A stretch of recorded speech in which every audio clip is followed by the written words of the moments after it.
Hello and welcome to this edition of Narcotic Casserole Reviews. Today we're going to review the latest from Netflix. That is the show Glow.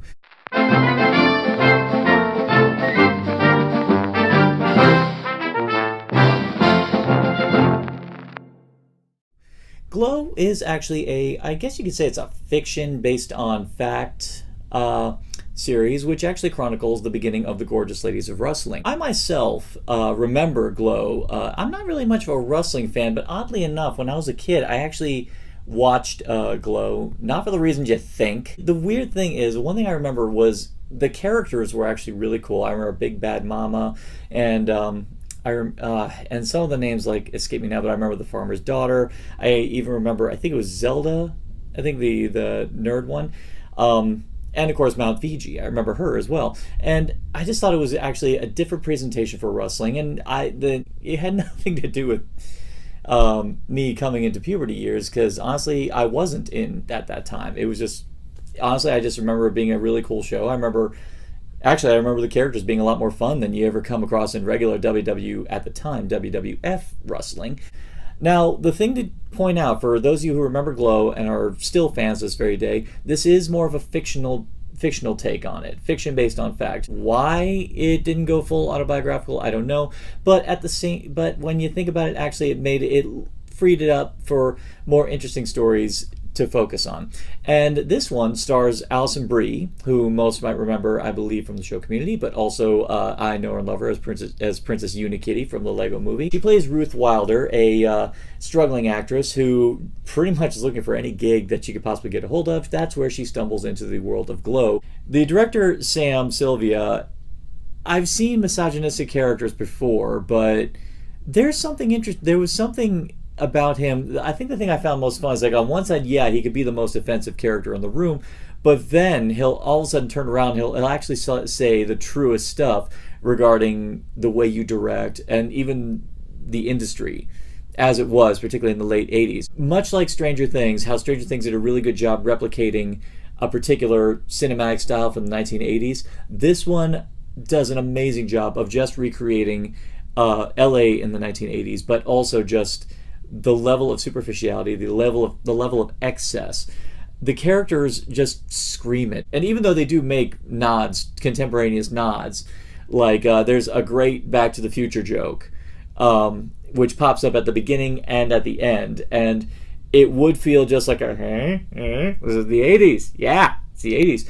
But because it actually comes at the expense of Sam at the end of the season, it it works. The jokes are well timed, but the thing that really is staggering, and the thing that really works in this show, is the character work.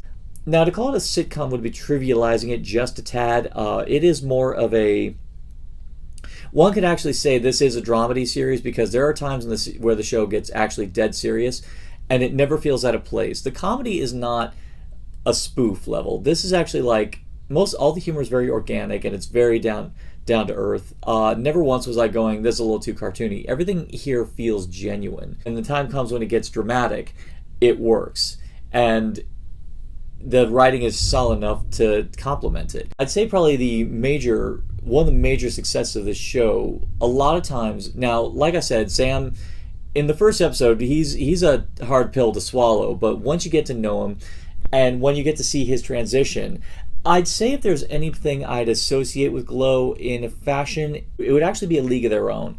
The idea of women entering a new frontier of sports that they prior to this had not been known for, and the guy running it is pretty much, he himself has to be convinced that this is the right road to choose. And Sam Sylvia bears a lot of resemblance to Jimmy Dugan, Tom Hanks's character. But the thing that makes the show work is the relationships between all the characters. Ruth, in the beginning, and this is a testament to the great writing, in the beginning of the show, she actually does something which normally, for me, is kind of a turnoff for any character who does this. I'm going to stay spoiler-free on this one. But because they do such a good job setting her up in the beginning prior to her doing it, it kind of makes a lot of sense. It kind of makes a lot of sense for anyone who's just pretty much been on their own and just kind of craving anything resembling human connection. And the best part is the fact that they get it out of the way in the beginning, it actually leads to so much good work later on in the show. There's actually a moment with Ruth and Sam which I wasn't expecting, and it's handled very, very with the utmost discipline. A lot of things Ruth does in the story relates to her best friend, Debbie, played by Betty Gilpin, and she herself goes on a particularly interesting journey. Betty is on the opposite sides of the spectrum. She was a successful actress. She was in a soap opera, but she settled down, has a baby, and, well, her marriage is kind of on the rocks. And she's trying to find her mojo again, and she ends up getting roped into the world of Glow, the Gorgeous Ladies of Rustling, and through it, she kind of regains her zeal for life, her enthusiasm for her craft. And in a fashion, through her, you actually kind of gain a bit of an appreciation for wrestling in general and what it actually is. There's a part, and I think it's episode 4 or 5, where she realizes what wrestling could be and what it actually is. And it's really funny, but it's also it's a great springboard for a character continuing on from there. Now, I'm talking a lot about the three mains, Debbie, Ruth, and Sam, but honestly, the whole ensemble cast is insanely sharp. One of the key standouts would definitely have to be Carmen. Carmen's played by Brittany Young. One of the things I noticed is, particularly in the final episode, when they start adopting their characters, these characters are actually almost fictional versions of the actual Glow characters. Carmen, her character name is Machu Picchu as a wrestler, but I could definitely tell, because of the fact that Carmen is a very sweet, very outgoing, and very experienced person, you immediately got that she's clearly inspired by the Glow wrestler Mount Fiji. Same goes with a lot of them, but the best part is, because they weren't binding themselves to recreating the real people, they were able to make more their own characters and actually make them a lot of fun. Standout for me, I absolutely loved Sheila the She-Wolf. Though I will say the one caveat I have with this show, and it is kind of a big caveat, particularly in an ensemble series, there are a lot of characters who don't really get a lot of time in the sun. I mean, they get laughs, but not a lot. Like in particular, Ellen Wong, who most people in the fandoms would know and love her as Knives Chow from Scott Pilgrim vs. the World. She didn't really get a lot of play. You didn't really get a chance to really enjoy her, to really get a meat and bones of her character. And one character, Justine, is practically in the background until all of a sudden, oh, hey, there's a thing. She's here. So I'd say if there's any niggle with the show, is that even though the ensemble's great and a lot of them are memorable and they have great moments, some of them don't get as fleshed out as other ones do. But this is the first season, and we need to focus on the core characters, so I understood that. In the end, I will actually say Glow is a solid first season TV series. The 80s nostalgia is top-notch.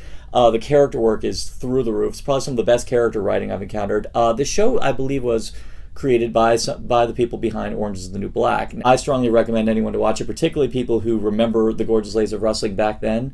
And even people who don't know it now. And as an extra bonus, Netflix has this as well. After you're done watching this show, there's an amazing documentary about the Gorgeous Ladies of Wrestling. Matter of fact, watch it immediately after you're done watching this series. For the final Narcotic Casserole rating, I'm giving Glow Season 1 4 out of 5 servings. Have you watched Glow yet? And if you agree, disagree, please let me know. Put it down in the comments.